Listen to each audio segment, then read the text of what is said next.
What up? So before you click off this video, I just want to let you know that I'm trying to get to 150 subscribers. And when we reach that milestone, I want to do a giveaway and give back to my subscribers with $15. It's not much, but it's a start. And it's just to show my appreciation that you coming along with this journey. And it's either going to be $15 to your Cash App or a $15 gift card to Starbucks. And so I just want to treat you, have a coffee on me, and I just want you to be along with this journey. So I need for you to comment below and say that I'm a Brewster, and just comment that for me, and we can get the likes going and allow the channel to generate. If there's any other announcements, yo, sit back and relax and enjoy the video. Just go and see the world and just show them what it really means to live life golden. Yeah, we're golden, baby girl, we're golden. They're about to see us shine, cause we're golden. They can't ever break us down, cause we're golden. Welcome everybody, I'm RJ of The Nerdy Brew, and here on this channel we talk TV, movies, and everything in between, all while drinking a cup of coffee. And if you like one of those things, or all of those things, why don't you consider like, subscribing, and hit that notification bell and becoming a fellow Brewster. In today's episode, we are discussing Code 8. The movie stars Sung Kang, Robbie Amell, and Stephen Amell.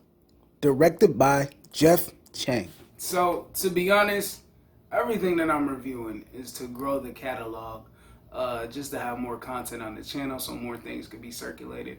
But the premise of Code 8 is that it's a world where people are born with powers. The ones who are born with powers are treated on the lowest totem pole, second-class citizens. It shows nationally, so I'm not sure internationally. But the ones who are born with powers were treated as minorities to build the country but get disrespected. The movie follows Robbie Amell's character, who him and his mom are in a bad economical place where their finances aren't that good. They're struggling, they're living paycheck to paycheck, and being minorities in the situation of having powers, they don't have any job opportunities. And the mom has powers, but her powers are hidden, so she has a very low income wage job. With their financial hardships, the son gets involved with Robbie Amell's character, gets involved with Stephen Amell's character, who happens to be a criminal. Both of those criminals end up being part of a group of powers, and that's what they're called in the movie.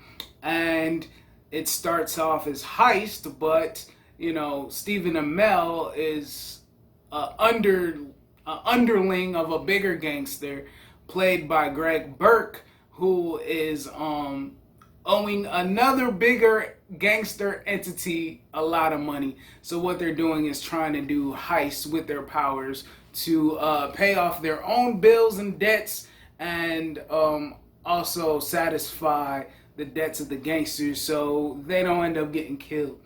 And it's about resolutions and trying to find their place to get out of those trying situations. And I'm trying not to spoil the movie. But overall, what I thought about the movie is what I got from it was that the movie started off very disjointed and incohesive. There were a lot of moving parts at first of introducing a lot of characters, and even though this is a one-time movie so far, the movie did end off to have a sequel, but the movie had just a lot of world building. Just right in the opening credits, they show what this world is and how it is, and back in the 1920s, they had minorities of the powers working on the infrastructure of the nation. And there's a lot of allegory compared to what minorities will go through, but they just have it diversified in powers, because the powers aren't just a certain race. It's just a whole bunch of people that have it.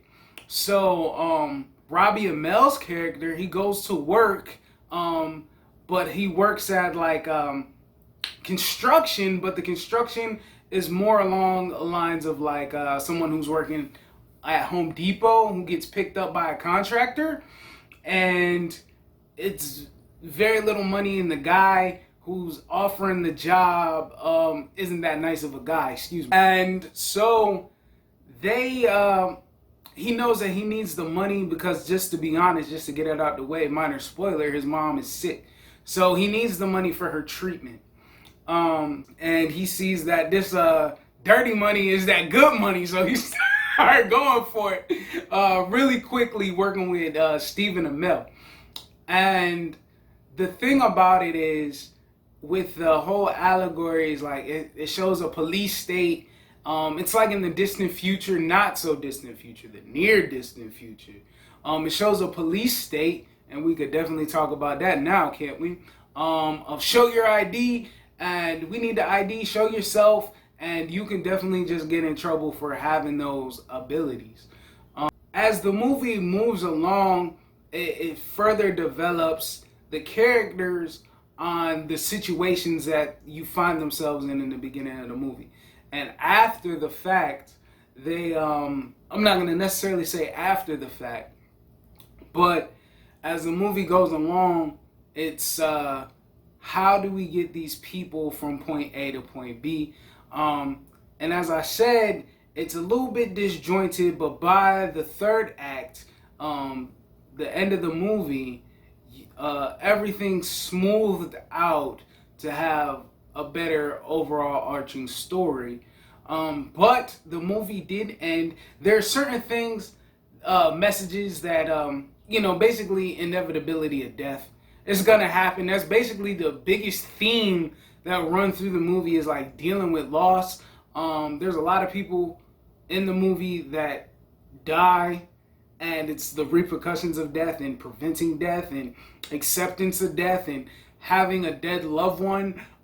That's pretty much the biggest theme, and along with the mistreatment of minorities in a systematic, institutionalized way.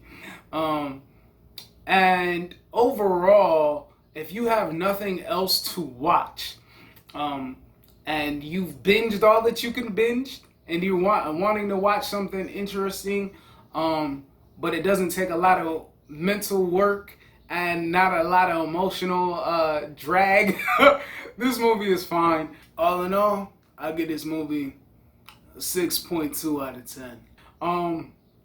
And moving forward, due to the circumstances we in, just to grow the catalog once again, I'm just gonna be reviewing a lot of stuff that you can stream. And if you're looking for something to watch, as I said, it's nothing to go for at first. But if you stumble across it, I say it's okay to give it a watch. I'm not going to tell you to waste your time, because if there's a movie that wastes your time, I'm going to tell you I did it for you. Oh boy. But I think that's about it. If you want a chance to win $15 of a gift card to Starbucks or straight to your Cash App, why don't you like, comment, share, and subscribe? Let me know that you're a Brewster. We're going to try to get to 150 subscribers and do a little celebration, and one of you will be able to get the $15. It could go to gas or whatever, or let me just treat you to a coffee. But let me know, have you seen this movie? Are you looking forward to seeing the movie? What's your favorite movie that you've seen on streaming so far? Let me know in the comments below. And we're going to bring this video to an end. And I want you to be you, do you, see the bigger picture. Have a fantastic day, because you deserve it. This is that channel. Peace.